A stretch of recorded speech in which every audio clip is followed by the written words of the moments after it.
The Asean region is absolutely critical to tackling climate change. What happens here and the form of economic development and growth that the Asean countries adopt is absolutely critical to whether we are successful tackling climate change. US President Donald Trump's return to the White House has opened the door for ASEAN nations to take the lead on global climate action, a climate expert said.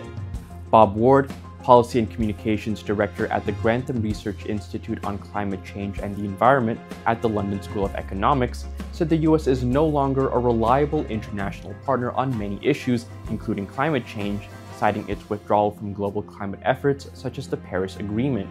If the Americans step back from the international stage, it creates opportunities for others to step forward and lead. China will clearly do that, but I hope that the ASEAN region will also step forward and show leadership on this issue and others. ASEAN has established a regional climate change strategic action plan to drive its transition toward climate targets, while Malaysia, as the current chair, launched its National Energy Transition Roadmap in 2024, aiming for net zero emissions by 2050.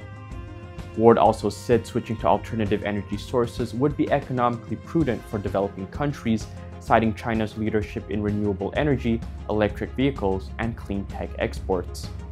So in the earlier days of climate policy, and particularly around the original climate treaties, there was a perception that climate action was a burden to be shouldered by every country, and a burden that was shared.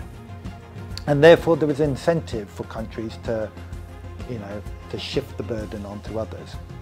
But actually, the analysis now showed that the transition away from fossil fuels to clean energy is not a burden, it's a huge economic opportunity.